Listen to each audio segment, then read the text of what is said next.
Good evening, everyone. Good evening. We're going to call this meeting to order. Thank you for joining us this evening, whether you're here present or whether you're watching us online. It would now be in order for the secretary to call the roll. Ms. Manser? Here. Mr. Abarca? Present. Ms. Cortez? Here. Mr. Hogan? Here. Dr. Jones? Here. Mr. Wasserstrom? Here. Ms. Wolf-C? Here.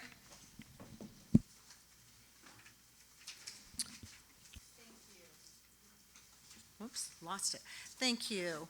I invite my colleagues to review the agenda. Are there any questions regarding the agenda?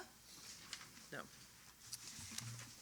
Hearing no questions, is there, it would be in order to take a motion to approve the agenda for this evening's meeting. So moved.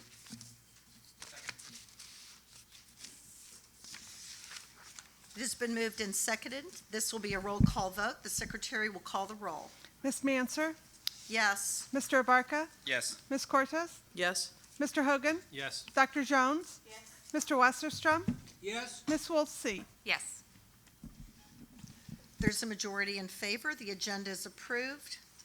The next item of business is the workshop presentation. The chair recognizes Dr. Bedell. Thank you, Madam Chair. At this time, we have, let me make sure I'm in the right area. We have our Ed Collaboration update. I believe that is the first business of order tonight. Originally, we were going to conduct that in exec session, but we felt that it was extremely critical that we conduct the presentation out here in open session to make sure that everybody involved that's participated in the system analysis work that we've been doing, get a thorough update on where we're moving as a result of the Ed Collaboration partnership guidelines that we've established. So I'm going to bring Ms. Sharnissa Holiday Scott up to conduct that presentation, and then we'll move into our board workshop, board monitoring presentation. Thank you. Good evening, Board Chair Manser, Good evening, Board Chair Manser, Dr. Bedell, board members.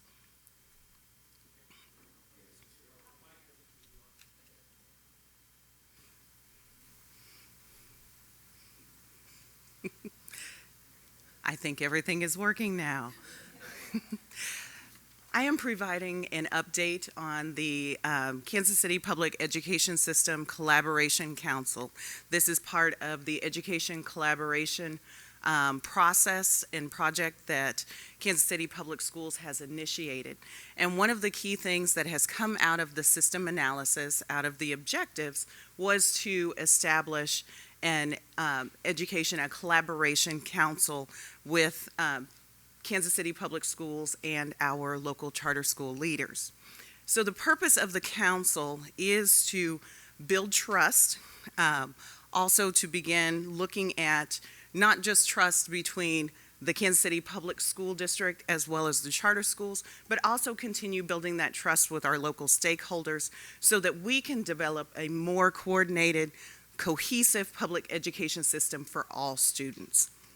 So with developing that, as I said, this is stemming from the system analysis, and it stems from objectives 3 and objectives 4. And I know you're familiar with those objectives, but I did want to share at this time that having collaboration activities between traditional school districts and charter schools is not unheard of. Actually, it's increasing in the amount of collaboratives across the country. Part of the reason is because charter schools are here. They are statutorily here in Missouri, but also across the nation. And so more systems are trying to find efficient ways to collaborate and to talk about what are the things that we need to do that impacts our students to ensure that they have the best education possible. So that is our goal here in Kansas City. First, we are looking at a framework. We've looked at studies, and that's one of the key things that I've looked at. And so from the Center on Reinventing Public Education, there was a framework that was developed. And with that framework, we're going to focus on identifying some desired outcomes from the start. So what are the desired outcomes that the council wants to accomplish? And later I will share what are the things that are most important to both parties, to the Kansas City Public Schools leaders as well as the charter school leaders. But we also want to establish some items that we can go in for a quick win, or some things that could be easily accomplished. We do know that there are some things that over time has created tension. And so we know there are some items that we can't accomplish immediately. And so we may have to develop long-range planning for those items. But we also know through our study and looking at the research that if done well, the collaborative actions do lead to tangible results. And that's what we're looking at. We're looking at tangible results. What will those results be for us? But through research, we have found that for school districts, a key tangible result has been partnering in the work of ensuring high-quality schools in all neighborhoods. And that's important to this board as well. For charter schools, the research has led us to see that their tangible results include greater exposure to district expertise. We do realize in some of the communications that we have been in with our local charter schools, we have the economy of scale here at Kansas City Public Schools, which allows us to have greater staff with greater expertise. And sometimes with the smaller charter schools, they're not able to have that. And many have begun contacting us about collaborative opportunities. So we want to use this council as an opportunity to bring those voices together. And then, of course, a tangible result for the community is more high-quality school options available for our students. So ultimately, we want to focus on educating all students within the Kansas City Public School boundaries. So that leads us to the proposed structure. This structure may change somewhat, but we want to start with a proposal to our charter school leaders as far as a structure for this council. So with the structure, some key things that we're looking at is that the Director of Education Systems, which is me, and that is one of the primary reasons why I was hired, was to establish this council and lead this endeavor. So I would serve as the facilitator. I would not serve as a voting member of the council, but basically facilitating the conversations, helping us solidify what are our key goals, what are our key outcomes that we want to see. Also, we want to look in the structure that there are equal number of charter leaders as well as district leaders who serve on the council. Right now, we have about 20 LEAs, charter school LEAs here in the system. And so we know that we can't have all 20 serve on the council, because then you're having 20 district counterparts. And so that leaves about 40 people, and you really can't get anything done. So we want to be able to establish a council that has equal representation, as well as representation from our charter school sponsors. So we have some proposed Kansas City Public Education System Collaboration Council members. As I stated, we're looking at a facilitator, which would be the Director of Education System. We would have representation from Kansas City Public School staff members, from our charter school leaders. And with our charter school leaders, there is an emphasis for us to make sure all leaders have the opportunity to have their voice heard. And in looking at that, we are proposing that leaders are selected from small and large charter schools, because sometimes we do find that some of the leaders in the smaller charter schools, they may not have as big of a voice just because of their mere size. So we want to ensure that there's opportunity for them to be represented as well on this council. And then, of course, our representation from charter school sponsors. To help us look at what does it look like to have large and smaller charter schools, we're looking at what schools that are less than 600 and schools that are more than 600 students. You see on the screen that there are 2018 enrollment data for the charter LEAs. And there are approximately 9 schools that are under 600. There are approximately 10 schools that are over 600 in student enrollment. Also, what we have found in this last year, as you know, there have been 2 charter schools that have closed in 2019, and 1 charter school is set to open this coming school year, is set to open in August. So we are looking at large and small representation. In looking at preliminary data in discussion topics that are important to Kansas City charter school leaders, in January, the charter school leaders were brought in for the system analysis presentation. Some of them also came back in April, at the April meeting. But one of the things that we had was a follow-up survey to get information as to what is important to them. What are the key discussion topics that may impact them? And what you will see on the screen is their top 3 included the discussion around funding equity, operational inefficiencies, and student retention and mobility. Our district staff, that same survey was also extended to our district leaders. And as of today, our district leaders found these 3 things to be most important to them. 1, student retention and mobility. 2, secondary school options and a feeder system. And 3, operational inefficiencies. And so we do see that there are some things that are common in both sectors. And so that's where we would like to start, is having the beginning of those conversations. Where do we find more commonalities than we find our differences, so that it can move our conversation and our discussions along? So our proposed next steps for this council include our first meeting. Our first meeting has been scheduled for July 25th at the Kansas City Public Library at the Bluford branch. Invitations have gone out to the charter school leaders. Actually, I have received some responses already for that meeting. So we want to be able to, during that time, discuss our purpose of the council, discuss our outcomes of the survey, the structure, as well as one of the key items is establishing a subcommittee regarding the funding equity issue. We know that is a big item of concern for not only us, but also for them.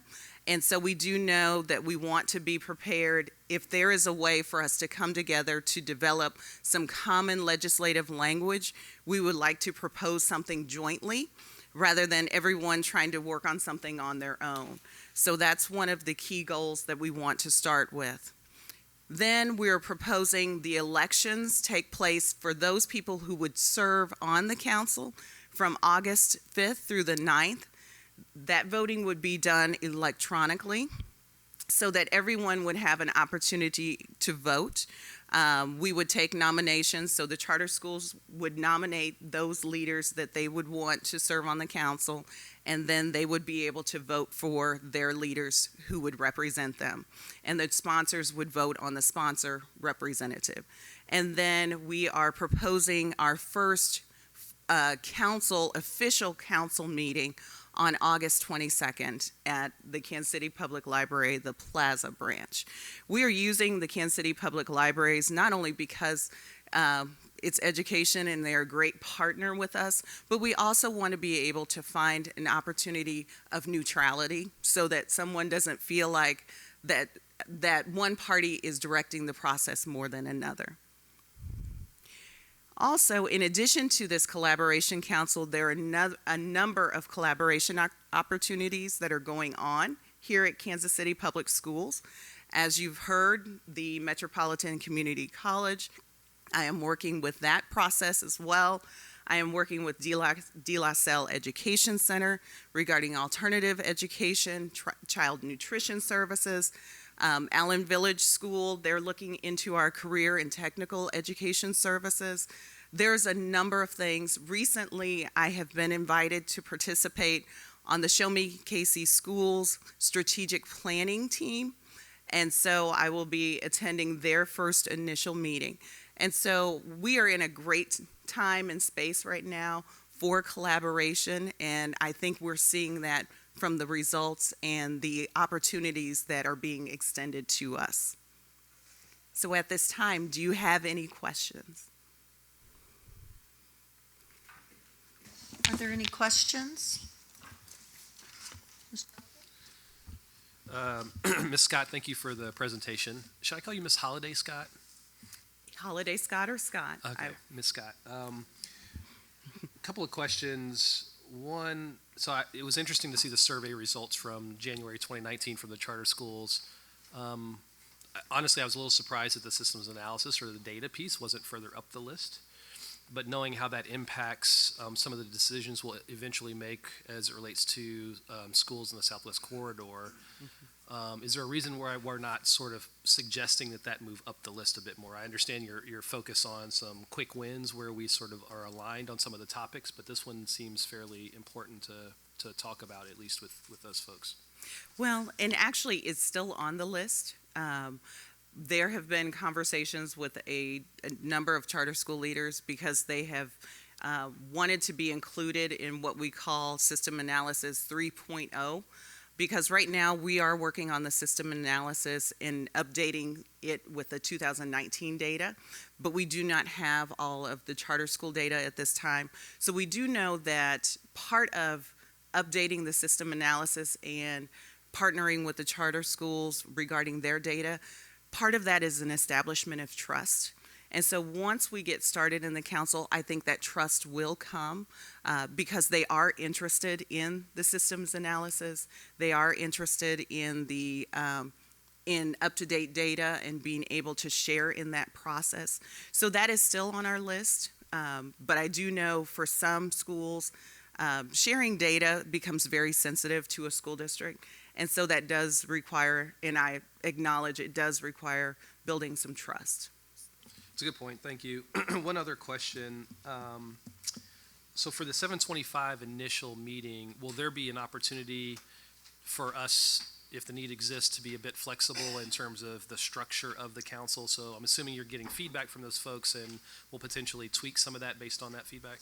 Exactly. So the council, the structure is flexible, but we wanted to start with something so that we have some kind of guide going into it and then be able to have discussion around it. There have been a number of leaders that I have spoken to about the council that have already given me some feedback as far as how they see it. I think most of them have been very excited that it's happening, that there is an opportunity for us to be able to sit down and collaborate and to talk. And so we know that it's flexible, we know it's moving, and so the final structure will be established after that meeting. Thank you. Ms. Cortez? Do you have a sense, sorry, I'm still mastering this system, or not. Do you have a sense of the number or kind of the breadth of the response that you got in January to the survey? Is this a few charter leaders? Is this a lot of charter leaders? I know it's difficult when you do an anonymous survey, so. Well, actually, I do have, oh, yes. We had 17 responses from the charter leaders from that survey. And there's, like I said, there were approximately 21 LEAs, local education agencies at that point. You're welcome. Ms. Wolfsey? Thank you for the presentation. It has taken a long, this is not a reflection of you, but as a reflection of where we've seen this thing and where we wanted it to go, and I'm really pleased with the progress. I know it's taken a lot longer than we probably wanted, but just kind of like with Ed Collab, good things come to those that wait. And I would applaud you in the way that you're approaching some of how you set some of this, because I think a key part of this, and you've said it a couple of times, is trust.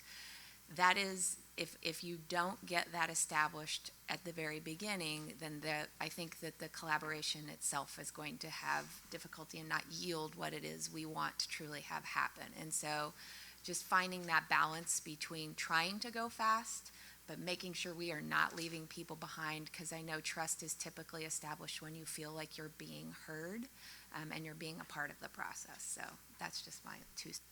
Thank you. Let me just say thank you. I really appreciate those comments because it does take time. If you want to do quality work and you want to do things that you believe are going to be sustainable, you just can't rush into it. And we know that the tension between charter schools and KCPS has been well documented.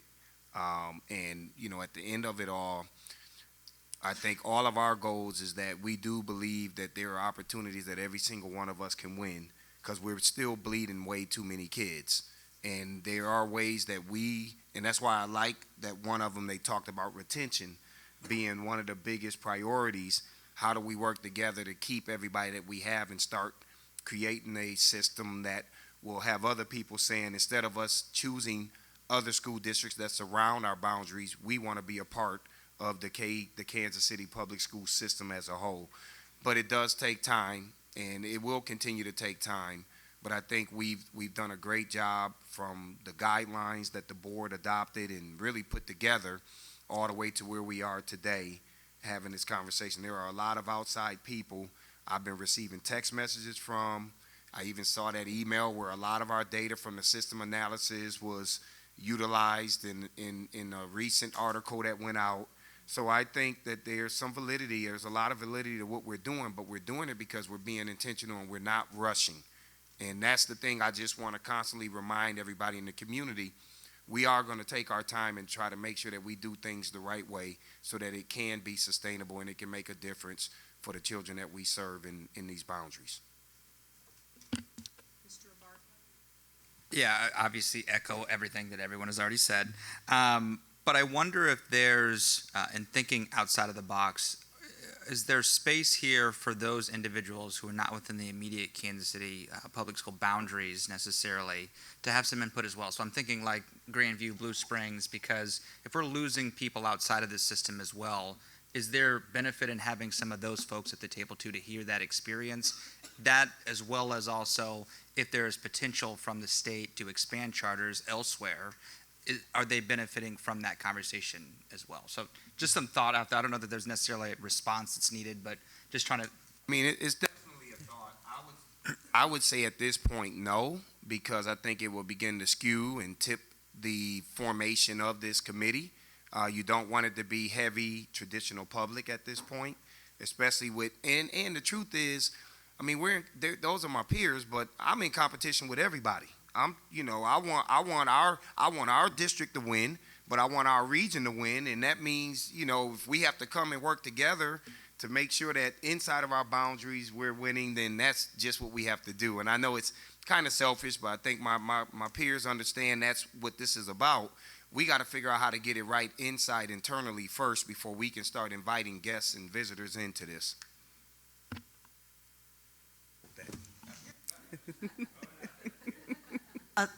Other questions? I have a couple of questions. So I know that the education landscape study has kind of laid the groundwork for this because people have come in, they become intrigued, they want to know more, they want to be part of the dialogue around how we address some of those identified areas. And you've talked about the issue of access to data. I just want to kind of confirm for myself, there's nothing in state law or that would allow access to student data that identifies where students are coming from. Is that correct? Is there nothing we're always saying we cannot access the data. Is that because that is not required of within state law, so it has to be voluntarily shared? There's some data that's considered student identifiable data, and that is protected under FERPA. And so for some schools, depending on how deep we want to dive as far as data, we can get basic data that is submitted to DESE that's considered public data. We can get a hold of that. But when you're wanting to dive deeper into particular students, where they live, where their houses are, where they're going to school, sometimes that becomes more sensitive. And so most school districts, well, there's a twofold.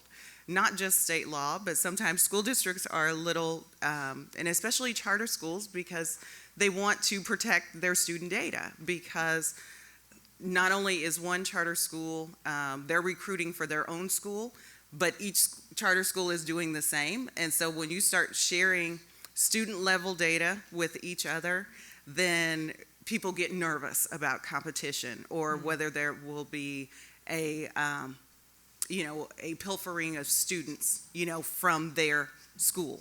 And so that's where part of the data becomes real sensitive to individual schools. So they're like, well, if you can't get it from DESE, we're not going to necessarily voluntarily give it until there's some trust developed. So there's a twofold issue that we could be dealing with.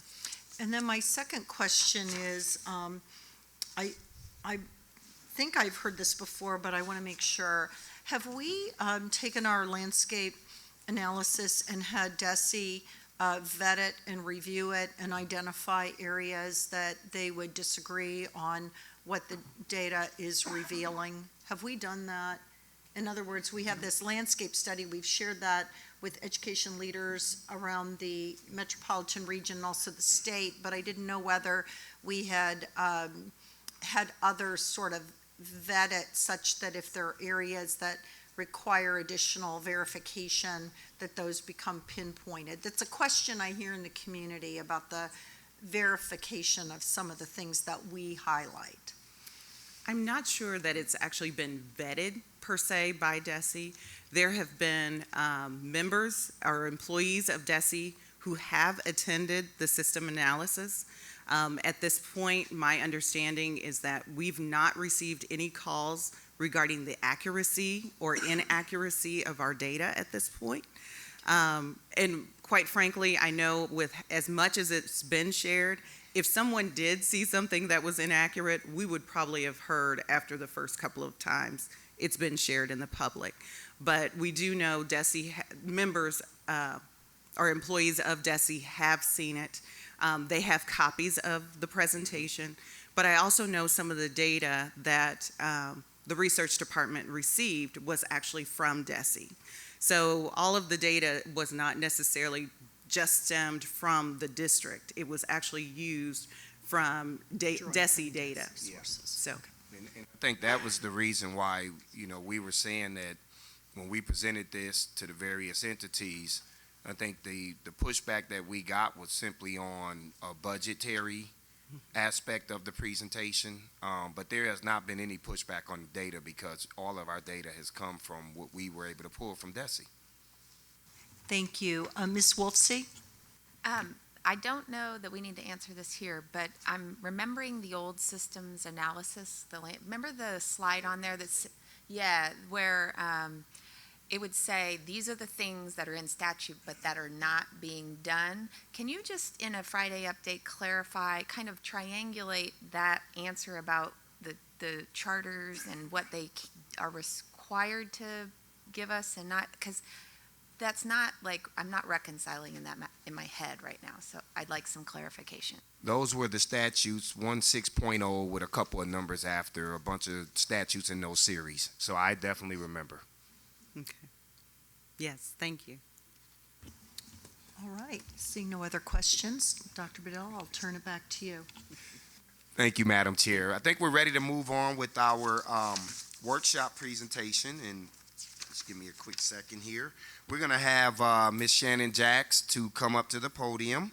She's going to do our first presentation to the board and to the public on Board Policy 4.10 and 4.11, repurposing, and then on tax incentives. So, Ms. Jacks, the show is yours. Thank you. Dropping stuff.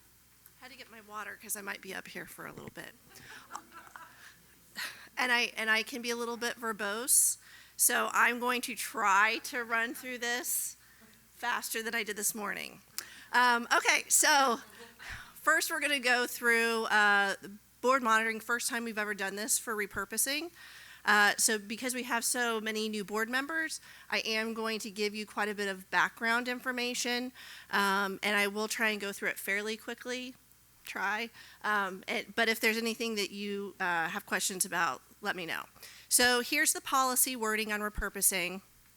The way that we've been interpreting this is that essentially not just trying to dispose of surplus properties, but making sure we do disposition in a way that is really involving the community in every aspect of this, because really the goal is that these community assets were once schools, but they remain community assets in the future, whether that's as a park, whether that's as a housing project, community center, whatnot. So that's driving the work that we do. So the Repurposing Initiative Office started in 2011. It was originally a 12-month scope. And it was more limited, just doing the engagement and planning process to develop community-driven reuse strategies. I'm still here, so it obviously went a little bit past 12 months. And so staff remained at the district to not just develop the plans and the strategies, but to actually execute the disposition, so sales, leases. We originally started with 30 sites after right-sizing, but after the master planning work in 2016, one additional site was declared surplus. So in total, we've been working with 31 sites. So this is a slide that we showed to the community back in 2011 just to give them scope and scale of the work that we were trying to do, because we were trying to set some realistic expectations. Not only was it 30 sites that we were starting with, but a lot of square footage, a lot of acreage, and because most of our sites were in residential districts, and many of them surrounded by single-family residential on all four sides, reuse options are somewhat limited. So we knew that we weren't going to be able to likely find reuses for all of them in a short period of time or even a long period of time, and we were likely going to have some conversations around demolition. So we wanted to make sure that there were some realistic expectations from the get-go around that. So this was part of our, one of the ways that we try to do that. So a few things about the process that we have felt have been really critical in helping us rebuild credibility and engage the community. When we started this, it was really hard for the community members to look at having their schools shut down. 21 done just in 1 year in 2010. So people were upset, but we also were trying to improve upon past disposition. So there were concerns that people didn't really understand how the school board was making decisions, when they were making decisions. So we wanted to address that with our process. So I'll go through a few of these in the next couple of slides. So one thing that was critical was transparency, and we started really with making sure we had a very defined process and policy guidelines. So people understood, were we open to a sale? Were we open to leases? Were charter schools eligible for sites? So making sure that things were as clear as we possibly could make them. One of the ways that we did that was making sure that we had a lot of information available. So you wouldn't think that this would be a big deal, but not every school district has utilized a website with information about their closed school sites on it. Kind of shocking, but so we set that up from the beginning. We also made sure that it was really clear what our proposal guideline requirements were. So as we accepted proposals, what did you need to include in that? It wasn't just an offer price. It was who's going to redevelop the site or own it, who's going to, how are you going to use it, what's your background, what's the time frame, where are you getting the financing, so that we could do some proper vetting on the proposals. Another key aspect that we did was site tours and then exploratory meetings. So some of our buildings look really great from the outside, but if you walked in them, either you could tell that they hadn't had any serious renovation for 50 years, or that the layouts were just really difficult in order to do different types of reuse. So if you've got lots of stairs and you don't have ADA access, it's probably not going to be a senior affordable housing project, right? And so helping community members understand that was very good. And then also at the end of those site tours, we called them exploratory meetings. So really frank discussion around what did closure of the school mean to your neighborhood? How could the school be reused? What are your needs? What don't you want to see? And we even had demolition conversations from the very beginning. What do you feel about that? Is that something that you'd be willing to consider or not? And we had those same conversations with every single neighborhood. I will say that we had the site tours for 29 of the 30 original sites. We were not, for safety reasons, allowed by our facilities team to go into Thatcher. So we just did an exterior tour for that one. Another piece is that we had technical assessments done by third party, so it wasn't just how is the district viewing these properties, but we hired a team led by a historic preservationist, but had an architect on the team that had done reuse of closed schools in the past and historic renovations. We also had a consultant that did a market study for us. So because we had 30 sites and we knew it wasn't likely that we were going to find reuses for all of them, we really need to understand what this portfolio looked like in total, but also nailing down that information for individual sites. So all this information is available on the website, so the market reuse analysis, the technical analysis, and then on the right here for Marble, you'll see we kind of try to summarize all of this in a multi-page document that kind of outlines that reuse strategy. So we have those for all of the sites. Now they're outdated today because it's based off of the condition and what was going on in those sites back in 2011, but it's been a useful piece of information. I think a really unique thing about what we have done in our process is around the reuse proposals and the evaluation process. So this is not something that we started from the very beginning because we didn't know if staff was going to be involved in this. But we really tried to extend that community participation even in the evaluation of reuse proposals. So not only are we doing our technical assessment of the viability of a project, but we also wanted to make sure that the community was involved. So we've held proposal presentations where groups that we think have viable proposals, they'll come, present to the community, get feedback from the neighborhood, and that has been factored into the recommendations that are brought before the board. Sometimes it's made the process much longer. Sometimes I've questioned, why have I done this to myself? But I really do think it's been a really important thing in building that trust. We get thanked all the time. Now, not everyone's been happy because sometimes people liked the proposal that didn't get picked, and not every neighborhood isn't aligned on everything, but people have had a voice, and it really has been legitimately valued and factored into recommendations. Last piece are contract terms that we've integrated. You can see a couple of them here, but it's really to ensure that sites do get done, and they get done in the way that people say they're going to do them, and so that there's not a switch and bait, or not that it's intentional, but sometimes, a different opportunity comes up or something doesn't work out, but you're going to need to come back because we've placed a use restriction on that property, and so you're going to have to go back out to the community and to our board to get those revisions approved. So we'll toot our own horns a little bit here. So we have really been looked at as a best case, kind of best practices. When we first started doing this work, we reached out to other school districts to see what was working for them, what wasn't. They shared lots of things that weren't working for them, which we integrated into our process. We've had a lot of districts reach out to us. We've had people ask us to come move to different cities to do this for them. Providing training, such as the Council for Great City Schools, talking with individual districts.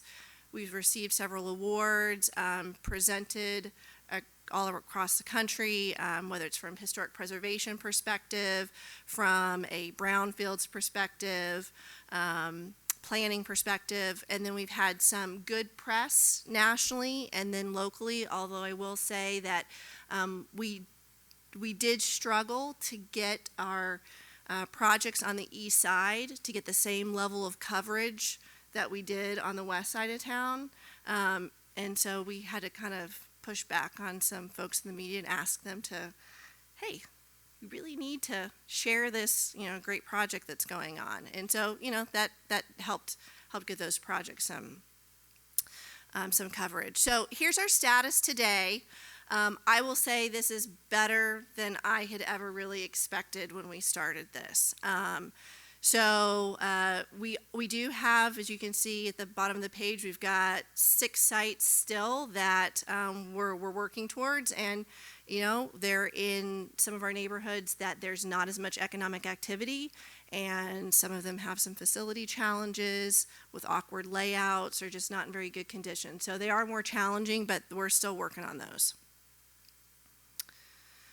Just a few. Seven Oaks, one of my favorite ones, because the neighborhood worked on it for 5 years, didn't make any progress until our process started, and it gave them a route to get this through, and through the process we actually helped them find additional gap financing that was needed to get the project done. Dunbar, adult daycare center so this is a lease with an option to purchase. Everybody knows the Coworking Hub at Westport Middle. McCoy is a site where the neighborhood asked us to take the building down because they had a lot of concerns around some of the vandalism that was happening. We worked on some visioning with them and a pro bono consultant transferred this over to the city of Kansas City. First phase of the improvements have been installed on that site. Okay, so that's background. That gets us to monitoring what's happened over the last fiscal year. So when I first started to put this slide together, I was worried because this is, we haven't had lots of sales this year. I'm like, oh, what have we done?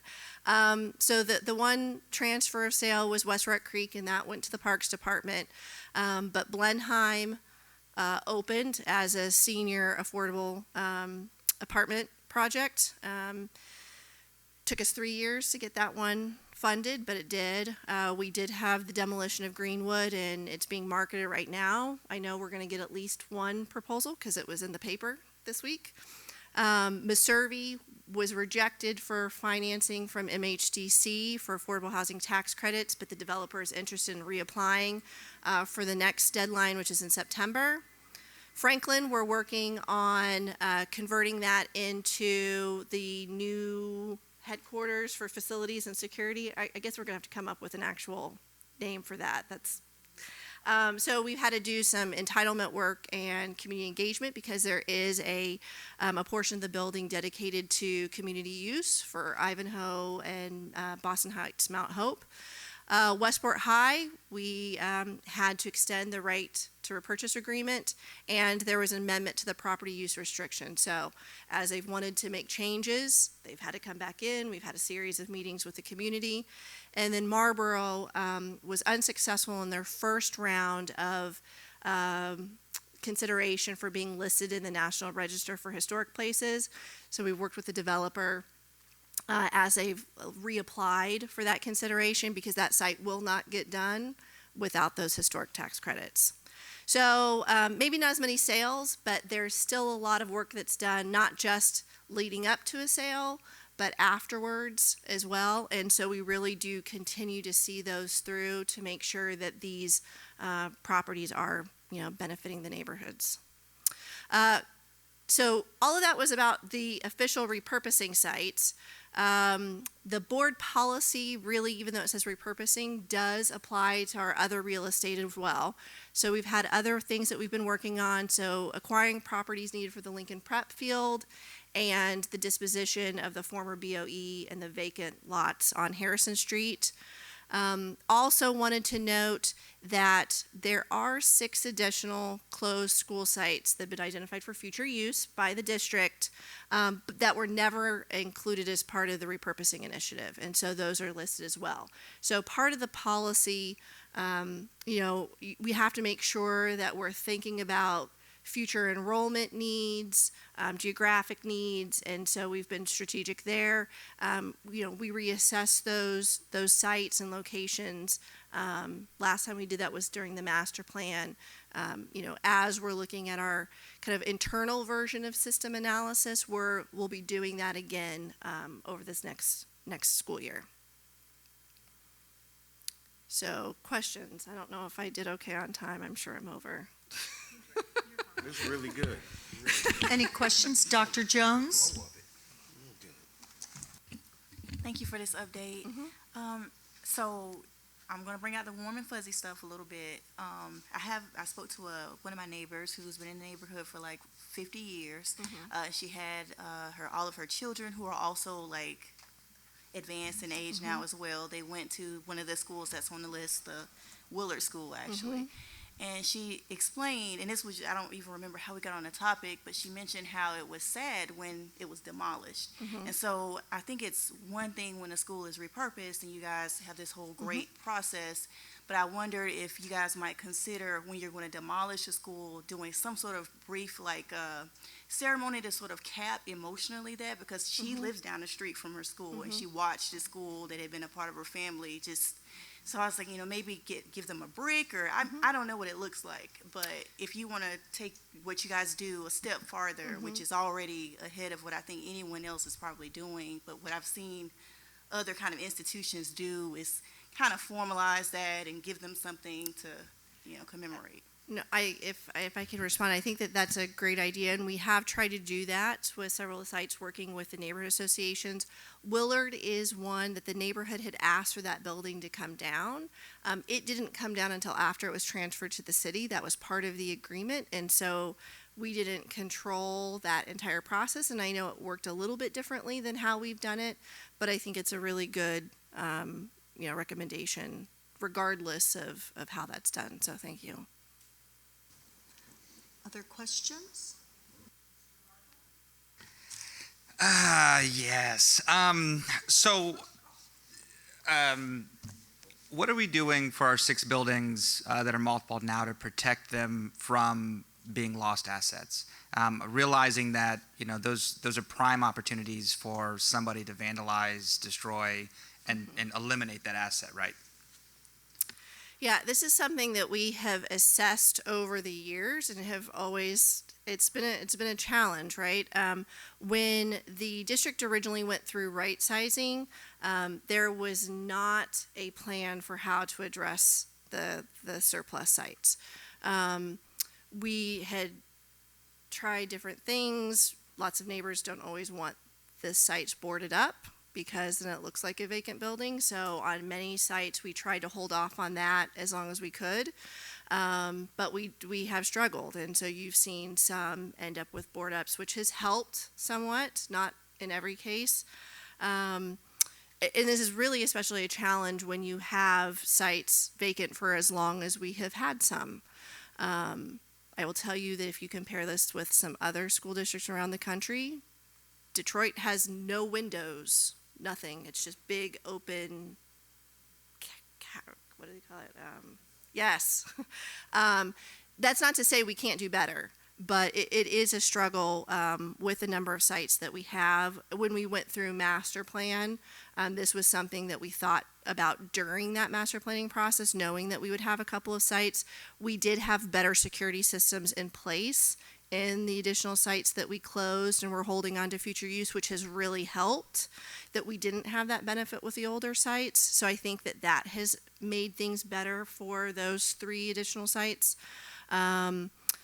And I don't know, Linda, if there's anything else that you want to add? We do keep the power and the utilities on when we can. Now, we've had those cut at times. We've also had them strategically cut by people. So I know that's not a fabulous answer to your question, but it's something that we work on. It's getting easier as we have fewer sites than what we once had. And I guess to follow up on the same note, I think a lot of the challenges for me and others when I've been on the other side of this is how do we ensure that we're investing in our schools now to make sure that they don't get to the point where we're abandoning them because they're so far gone. I think that's a critical component that obviously we're going to have broader discussion on, I think, about the $450 million deferred maintenance issues. But I think that was somewhat of the biggest disappointment, I think, from the school district's sake on the opposite end here, to realize that we've allowed our schools that were so grand and beautiful to get to that state that then we just kind of walked away. And I don't attribute that to anyone specifically necessarily, but how do we make sure that that's there and part of this, because that's an important element, I think, to our communities. If I can just add, I would say that I think that we are in a much better place from the assessment level that we've been doing and strategy, as we're talking about what our capital needs are. That's not just for our open buildings, but Linda's team is looking at that for the sites that we're holding on to for future school use, and making sure that we don't have some of those issues. But I will tell you, in going back through the transformation plan, right-sizing work that was done, they had talked about trying to do a bond, going out for a bond in 2 years back then. So there has always been this, trying to get caught up on years and years of not having access to those capital dollars. But we've got a great team that's, I think, going to have a really good strategy going forward. So we'll be excited to start presenting that information to you in the next couple of months. Final one, I promise. I think that there's definite opportunity to go back in these communities and re-engage to some extent, because I think a lot of the struggle with some of these issues have been, yes, we once engaged, but we haven't since then. And naturally, leadership has changed, the community's changed, and the next time that we come back has been when we're about to tear down their buildings, right? And so that has been the biggest struggle, I think, for communities. And these are frankly wounds that we have to deal with as we go back and say, hey, well, we still got this good grade school over here. And they're thinking, well, yeah, but you tore down my other one that I actually went to. So I think there's space there to go back and revisit with communities where we either have vacant lots, whether we own them or not, where their school used to be, to help re-engage and try and mend some of that, because there's still spaces in my heart where things are missing. We all know about those. And so I think there are definite opportunities that are very quickly able to be repaired, but just by showing up and saying, hey, we're back, what can we do, what more can we talk about? Can I say something? Because Sure. I don't want it to sound like I'm being defensive on this, but I do want to say that, so for Blue Hills with Willard, we've been in communication with that neighborhood kind of fairly regularly. They've had some leadership changeover as well. Actually, Luis is covering for me tomorrow night at one of their meetings, because KCAI is looking at a project at the Pershing School, which is also in Blue Hills. And so I know Dr. Bedell was in Blue Hills maybe 2 months ago or something like that. So we do try. It is hard to get to everyone, but it's point well taken. So I have a couple of questions, and they're kind of a follow, really. You set my questions up really well, my colleague. So my questions are, to what extent do we, like sort of in an organized fashion, provide neighborhood associations sort of information about our process? I think a lot of times people are not clear, well, is there a organized process, and to what extent do we sort of do a little road tour and hit some of the neighborhoods and actually just talk about a process, even if we don't have an active engagement in that neighborhood at this time? So that's one of my questions. So I will tell you that has not been done in every single one of the neighborhoods. We did it for all of them back in 2011. We've done it as projects have come up, and we've continued to engage with those neighborhoods. For the 6 sites that we still have outstanding, no projects there. It has kind of been on a case-by-case basis. We have some that are very active neighborhoods that proactively reach out, and so we'll go and attend meetings. For those that aren't, we used to be a team of 2+ interns. We're now a team of 1 with other roles to happen. So, I mean, it is a challenge with manpower and staff time and, priorities, and we're trying to do it all and don't get to everything. But I would encourage neighborhoods that are listening today that if you have questions or, we can come, we go to the 3rd district. The council members typically have a 3rd district meeting. We've gone to those. So we will try to be as responsive as we possibly can, especially when there's invitations. And I appreciate that. I think it's just sort of generally educating people that there is in fact a process and that community voice is solicited and not just once. It's not a one and done. And I think just helping people understand the process. So my second question is somewhat related.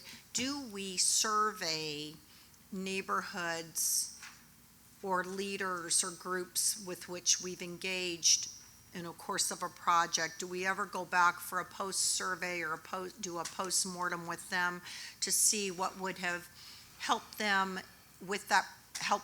How would they have, how did they experience that, and what recommendations would they have for you as you go forward? Do we do anything to collect information that would help us further refine that engagement process?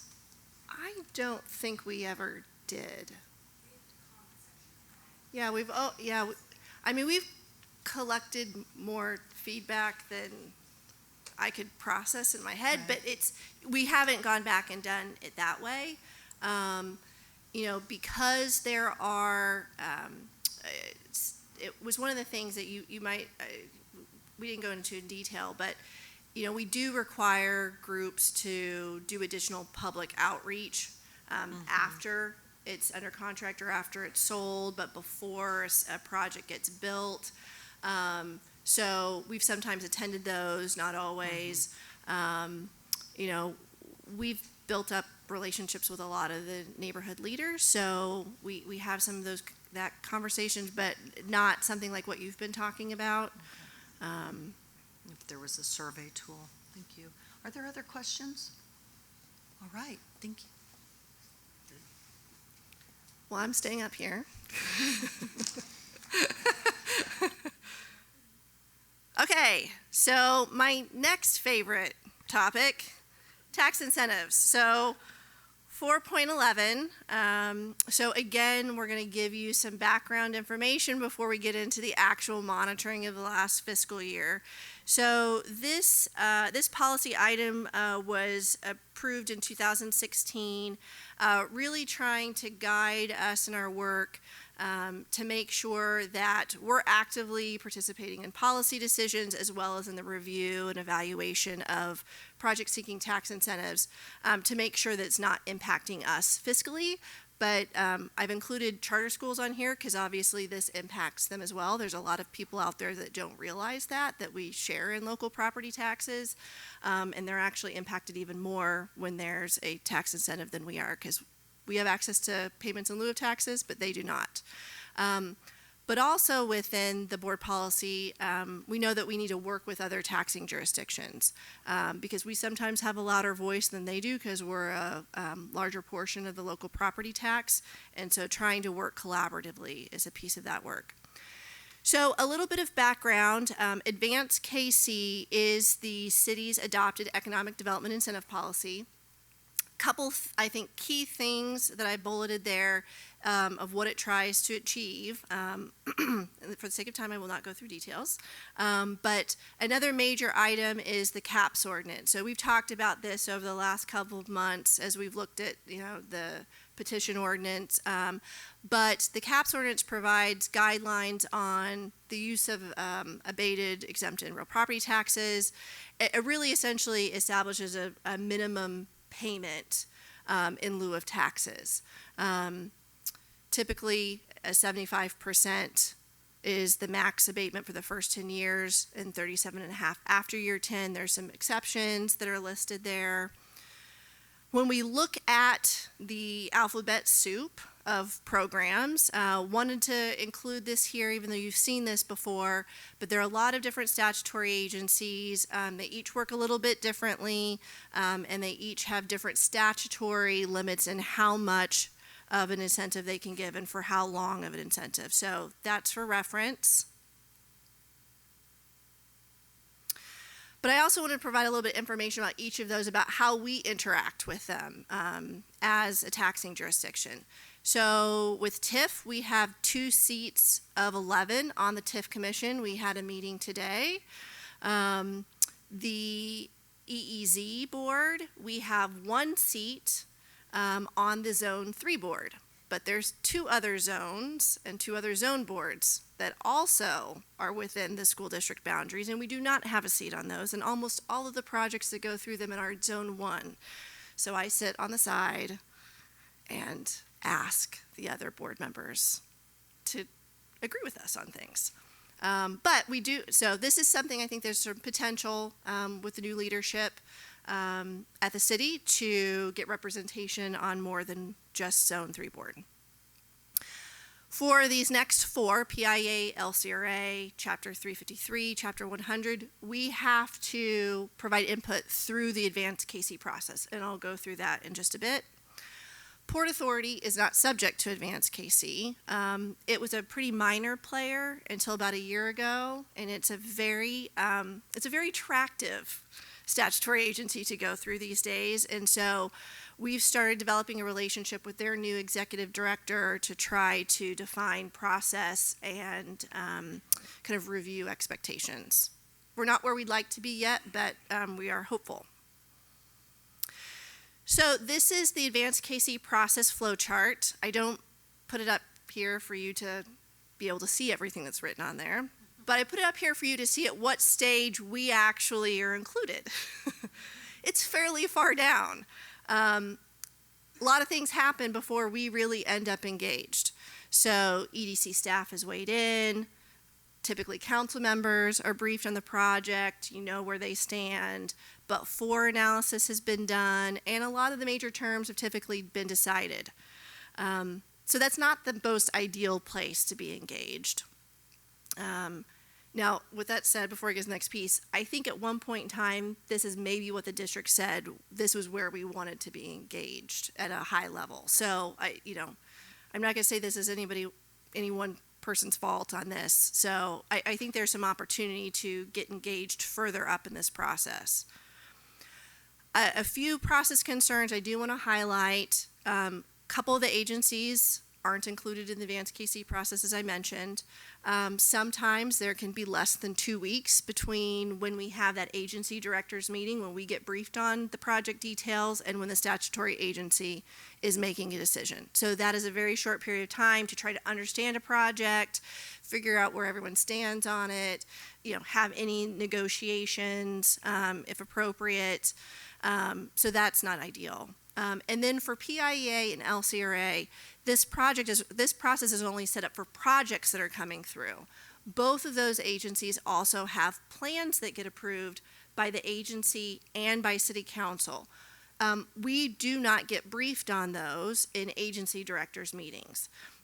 This is something that I've raised with the EDC and city staff. I think there's potential for this also to change somewhat.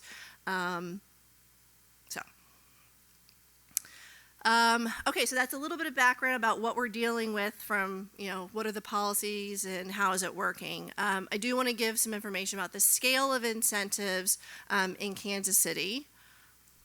So, couple years ago, the federal government said cities need to be reporting about how revenue is being diverted through tax incentive programs or land bank, different programs like that. So areas where they're not collecting property tax revenue. And this is called the GASB 77 disclosures.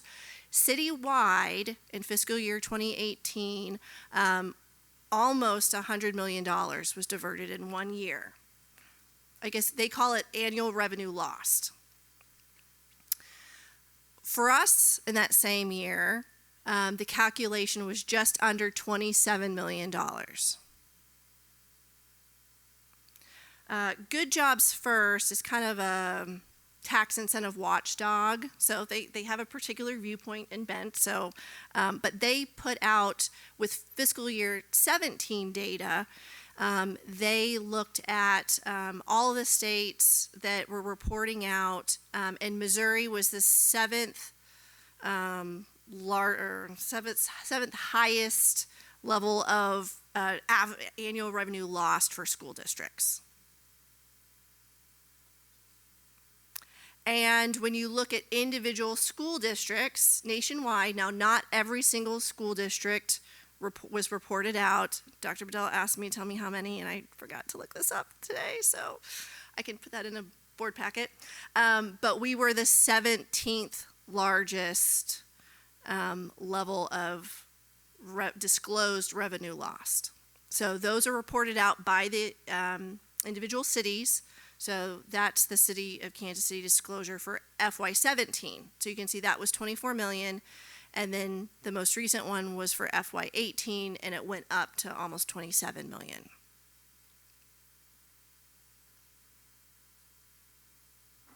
Okay, so I do want to talk a little bit about those numbers because we've used those numbers in the past, but the terminology is tricky. We've been criticized from city developers, different groups, when we say that we lost those revenues, that those revenues would have come to us. And I think there's some legitimacy to that because many of those projects wouldn't have happened without some level of incentive. I think the big question mark is how much incentive was needed to make those projects happen, right? So to say we lost all 27 million, I don't think is an appropriate way of referencing it. You can say that, 27 million was abated or redirected. That is appropriate, but we do need to be a little bit more exacting in the way that we discuss, use these numbers. So, but one thing it is really critical is that we do address concerns, and very valid concerns, that many of us have, that projects are receiving more incentive than is necessary for the project to occur. And that happens in a couple ways. It's a longer term that is needed, or a deeper level of incentive, so a higher percentage of abatement than would be necessary. And we know this happens because a statement will be said on a but-for, or a developer will tell you that you need this level of incentive, and then we negotiate with them and it comes down. So, and if you don't negotiate, then they often get the higher amount. So, but it is hard to figure out what that sweet spot is for us. But one of the areas of a concern that we do know is an issue is that there hasn't been really strong policy guidance from the city electeds, especially around the use of longer and deeper incentive. So we've had a couple of discussions over the last year with agencies that were saying, why would we be incenting, so for example, an event space in the Crossroads for 20 years? Is that a really high priority redevelopment? A street level site that's going to get used one night a week, maybe? I argued no. I lost because the but-for analysis said it needed it. Well, it said it needed it because they're only using it one day a week, and so the financials, it may not be the highest and best use for that property. So, but we are making some traction, I think, in these discussions with electeds and the statutory agencies, but right now they don't have that guidance from city officials. So that's kind of our background phase. When we talk about monitoring and our evaluation for what happened this last fiscal year, main thing that happened, at least in my world, is that the primary role transitioned from the Director of Government Relations to me. So we had a couple months of trying to figure out, get up to speed on projects. I will tell you some things probably fell through the cracks because I wasn't on top of everything because I didn't really understand what all was going on because there were more agencies that were active than I realized. But then also just kind of getting in the flow with all the meetings, all the reviews that need to be done. I did do some level of economic development work at the city, so I was familiar with incentive programs, so I wasn't starting from, ground zero, level zero, but it does take some time to get up to speed on things. We did see a lot of examples of exemptions and exceptions to advanced KC policy over this last year, which I think was one of the triggers for the petitioners putting forward the 50% ordinance. As I mentioned, EEZ and Port Authority are becoming bigger players since they're a little bit outside, well, not a little bit, they're outside that advanced KC process. And then I really do think that we need to acknowledge the role and the impact of the Coalition for KC Economic Development Reform and the 50% petition, because they really have helped build awareness. Now, not everyone likes what they say or the approach that they've taken, and we as a district haven't always agreed with things that they've put forward, but it has raised awareness, and that has been very valuable for some of our discussions with the city and the statutory agencies. So I just want to summarize a couple of major uses with the current use of incentives, and I do this because it does impact our ability to effectively monitor this policy item. So mentioned the lack of strong policy direction, especially for longer, deeper. With multiple statutory agencies, not only is it hard to cover all of the meetings and activities that are going on, but not everybody's talking with one another. So we were at a TIF Commission meeting earlier this spring talking about hotels, and commissioners weren't aware of a hotel project that had just been incented in downtown by the LCRA. So we've created some communication challenges, which it can be an issue.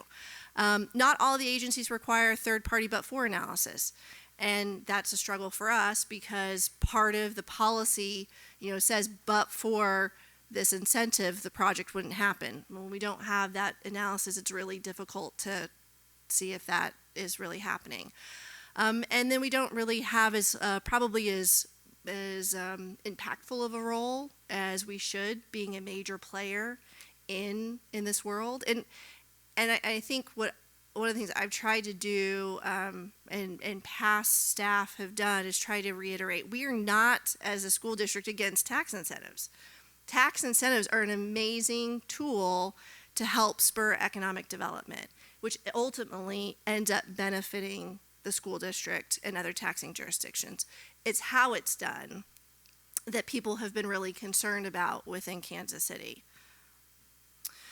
So for the next fiscal year, some major things that we want to work on, really being more proactive versus reactive on a project-per-project basis. So focusing on some policy reform recommendations that we're looking to present to the incoming electeds this month and next month. Looking at things also at the state legislative level. And then really making sure that we're grounded in best practices, doing some benchmarking work, hopefully working with some third-party independent groups on some of this, since not everyone always trusts some of the research that we do on our own. And that concludes tax incentives extravaganza. Thank you so much. I'll take questions now. Ms. Wolfsey? Thank you. This is actually going to be a pretty simple, I'm just curious, it wasn't a part of your presentation, but from an equity standpoint, us on the tax incentives versus other districts surrounding us, how do we compare? Great question. We have the probably 90% of all incentives that are happening. That might, at least in number, maybe not in overall value. So we have way more activity every single month. We also are viewed a little bit differently in that when you look at school districts in the Northland, a lot of the projects that are happening are in TIF, they'll be looking at eats only. So that means they're taking the economic activity tax, which doesn't impact a school district. So they will hold the school district harmless, and there will not be any property tax redirected as part of the TIF. I would say that you have kind of a stronger relationship between the electeds and the school district on those issues than we have had.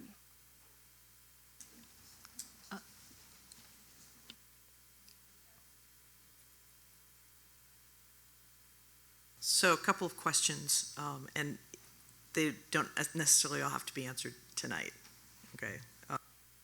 Someone take notes, please. Pardon?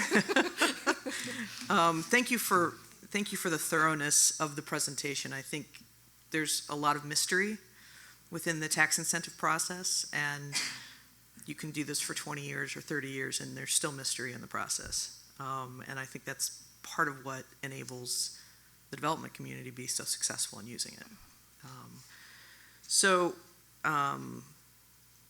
One of the kind of in the process of trying to promote incentive reform, can you give us a sense, and this may require some research, of which of these incentives are really controlled at the local level, and which of these incentives would require action at the state legislature?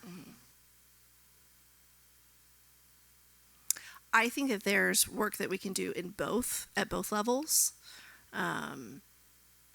I'm less active at the state level in knowing what is possible to get done and not, but we're having conversations starting, I think, next week with our lobbyists. So we'll have better information hopefully shortly for you.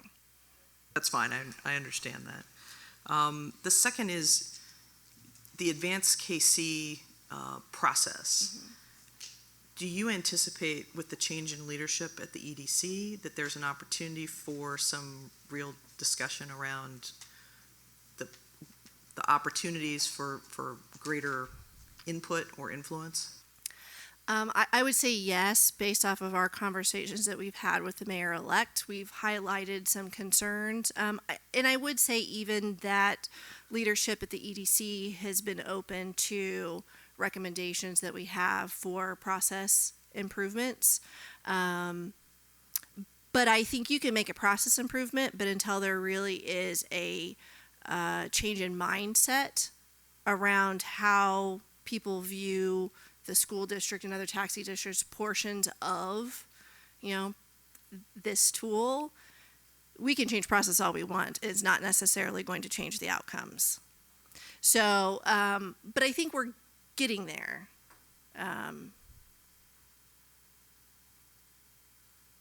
Mr. Hogan? Ms. Jacks, thank you for this. This was like, excuse me, Rita said this is really in-depth and informative, and I think every time I hear more and more about incentives and how they work and the different components, I get in some ways more educated, in some ways more confused. And so I don't envy your day-to-day role, but thank you for doing it. I don't see in your focus for FY 2020 anything around collaboration with other taxing jurisdictions, and is there value in that? And if so, what does that look like? Most definitely there's value in it. We do it. I actually had multiple conversations just today with Jackson County Mental Health, Library District. Had conversations with them yesterday. So, and we talked about this presentation tonight. I haven't sent it to them yet. I'd hope to do that. I haven't, but, and also, they've been talking about some conversations that they're going to be having with incoming electeds, and mentioned that, we would be presenting some recommendations for reform, and so plan on kind of working together, on some commonalities there. So yes, long answer to just say yes. I've got a couple of questions, and one of my questions relates to what my colleague just asked. I know that we collaborate a lot with school districts both with that touch within Kansas City Public Schools, but also through the cooperating school districts. Does it exist, any kind of work group within those structures? Or would we entertain an idea of trying to figure out a more targeted way to build strength around policy reforms we'd like to see? I have heard other superintendents whose districts touch within Kansas City talk about, even though they aren't as deeply affected as we are, as you've pointed out, this is an area of interest and concern to them. So have we explored bringing a little more might to the conversation around policy clarification by drawing in our fellow districts? I personally haven't, but I love the idea, and so added to the agenda. Another question I have is, what other cities have demonstrated some, and you may not be able to answer this right now, but I'd be interested in knowing more about what other cities have demonstrated the kind of reform or refinement that would be very beneficial so that urban infrastructure is not left out of the conversation. And you may not be able to answer that today, but I'd be interested to know, where can we look for other models? I know that local government leaders look a lot to their mayors' councils around the country, or National League of Cities, et cetera. I think it might be valuable for us to know what other cities have actually done this and done it well. Right, and I think that really lends itself to that fourth item on the focus for 2020, is that benchmarking and best practices work. We've done a little bit with the county back in, I want to say that was 2015. Does that sound right? But it was very limited in scope and scale, and we selected some things that told our side of the story. And so we really do need to dive into it more, and really looking to some third parties to assist with that, just with scope of the work that we already have doing. Just staying on top of projects that are coming through is a challenge, but this is something that we've been engaging local funders around for the last couple of months. So then I have just another question.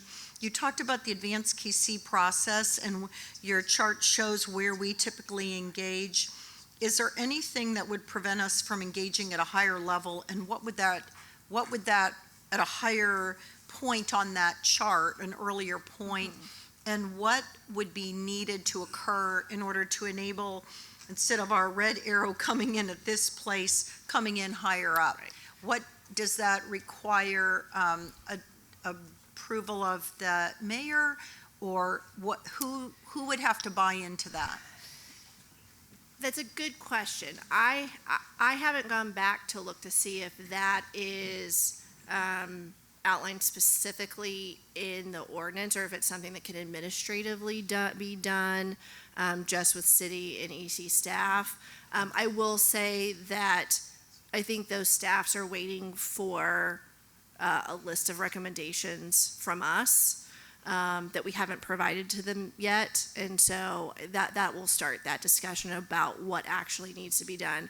I know last October we sent a letter to the city manager asking for the advanced KC map to be updated, because they've been using, when we looked at defining what are continuously distressed census tracts, which are then eligible for exemption from the CAPS ordinance. We wanted that to get updated, and we've been told that it requires council approval.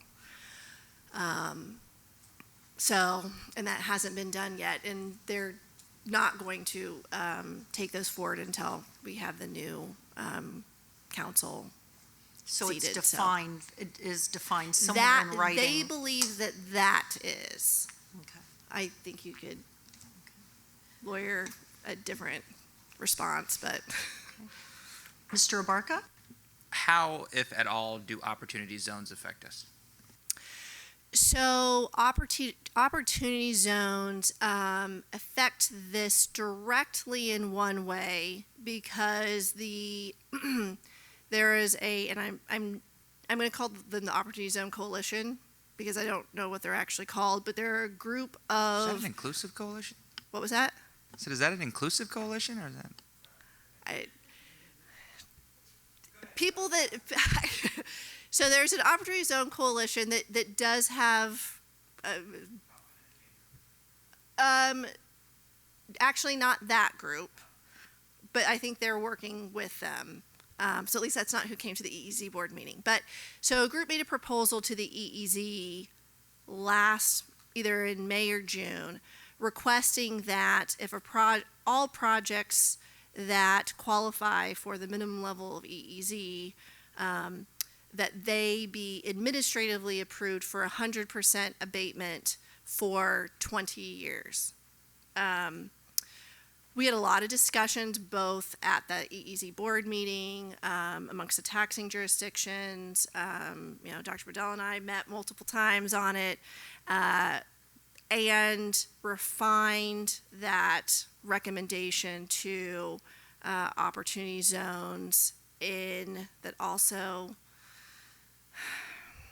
I'm forgetting the name of another zone that's been designated by the city. No, it's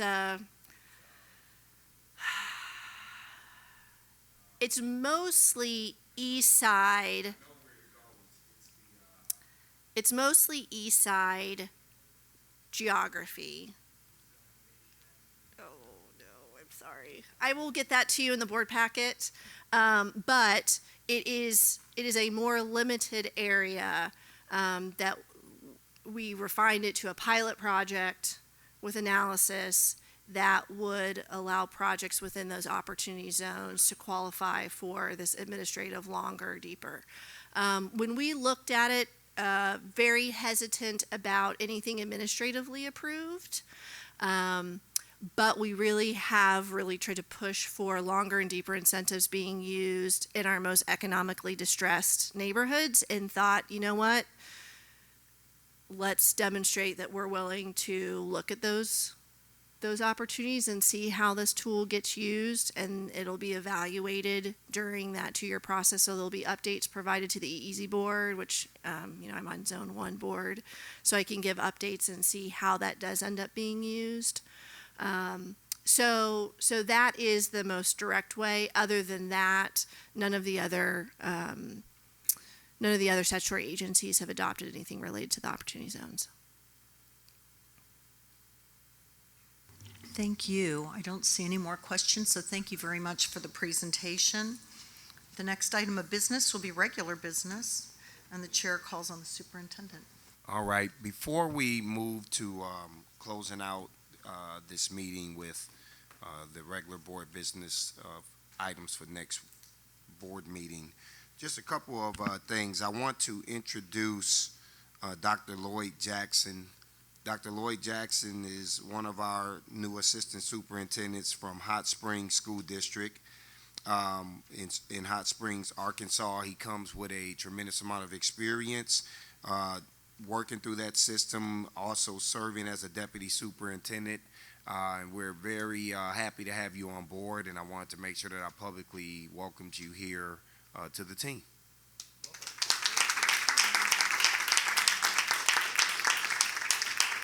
And then I also wanted to just acknowledge, and I found this out late, that today is Bill Thornton's birthday. I know that he reports both to the superintendent and the board, so he's an employee of both. But we wanted to say to you, man, happy birthday, and thanks for being a part of the team.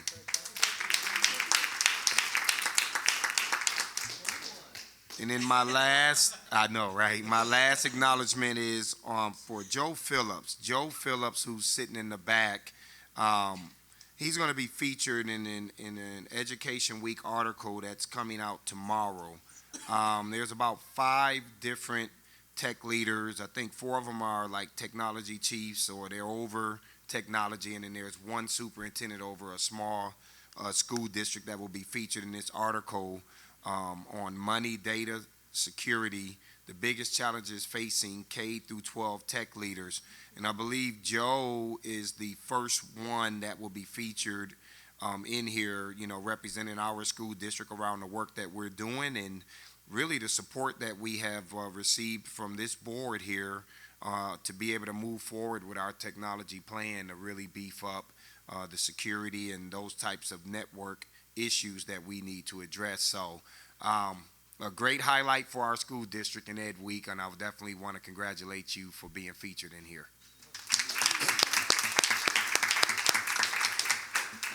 So with that being said, as you can see here, a couple of these items, one is dealing with instructional work. The other one is around the spending approval for our technology plan, 2020 of $2,086,555. We'll be asking the board to take action on that, in addition to laptops for our Project Lead the Way initiative in the amount of $324,555.75.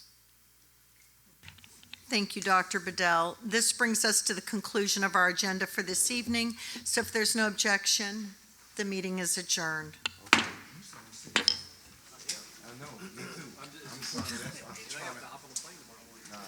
Oh, man. Now I need to do a couple of things for you, right?